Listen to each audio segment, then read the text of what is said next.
O'Rourke. Mr Speaker, New Zealand First will support this bill to the Select Committee.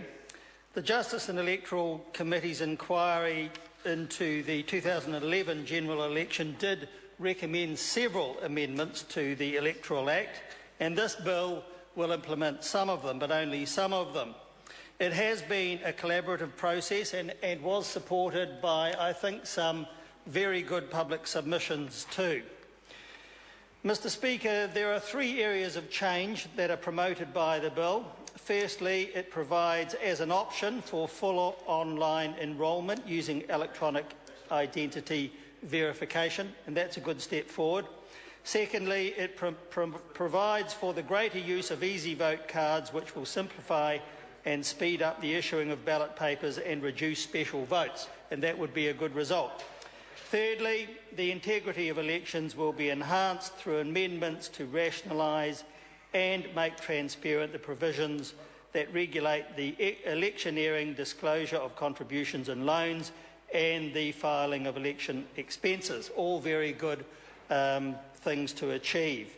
But, Mr Speaker, there have been some important recommendations of the Justice and Electoral Committee which are not to be implemented by this bill and which should have been, and they concern the use of broadcasting of election programs. And Mr Speaker, if I look at the report of the committee, I see on page 39 that it is noted that the Electoral Commission noted that the statutory tests of what constitutes an election program in Part 6 of the Broadcasting Act and an election advertisement in Section 3A of the Electoral Act are similar but have significant differences which cause difficulties when the Commission considers broadcasting complaints. Both tests require an assessment of whether the program or advertisement appears to encourage voters to vote or not vote for a party or candidate, but they differ in the exemptions made. The Broadcasting Act states that nothing in the prohibition on paid election programs restricts the broadcasting in relation to an election of news or of comments or of current affairs programs, while the exception in the Electoral Act is not restricted to news or current affairs, but applies to the editorial content of a periodical, a radio or television program, and a publication on a news media internet site. Mr Speaker, several submissions suggested removing these separate electoral broadcasting provisions from the Broadcasting Act and confining provisions regarding election advertising to the Electoral Act, and that is, I think, as it should be. The committee itself recommended that the government align the statutory tests of an election program in Section 69 of the Broadcasting Act 1989 and election advertisement in Section 3A of the Electoral Act 1993. Mr Chairman, those matters are very necessary, and they are urgent matters which should have been included in this bill, and I cannot understand why. I expect to receive an explanation for why they are not in the bill from the government, but I haven't heard one so far.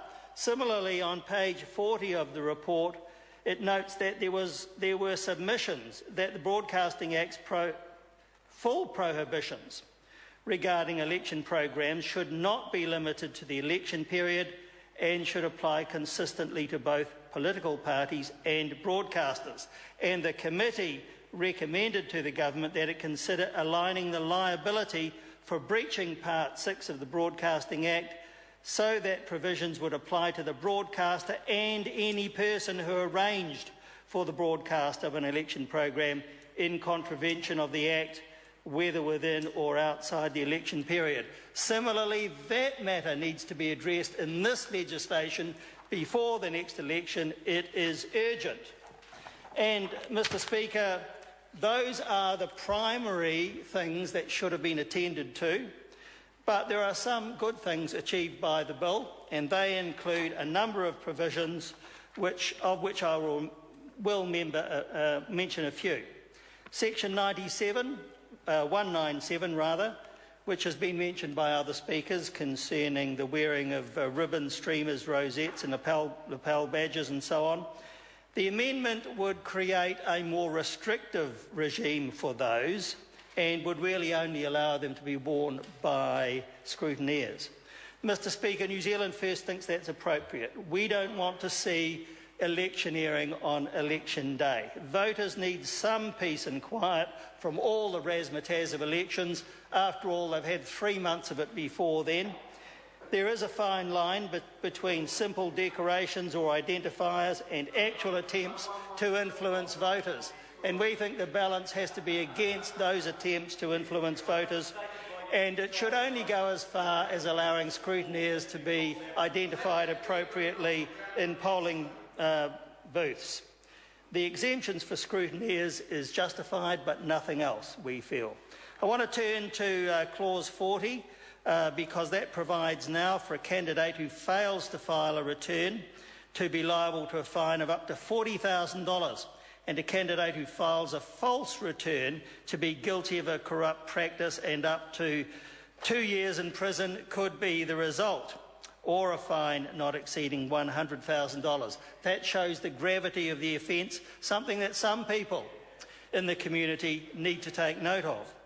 And, Mr Speaker, I wanted to mention clauses 44, 46 and 47, which clarify the position to ensure the aggregation of contributions to donations for the $1,500 threshold and the $15,000 threshold for contributions to donations in clause 48. That is good law and is supported by New Zealand First.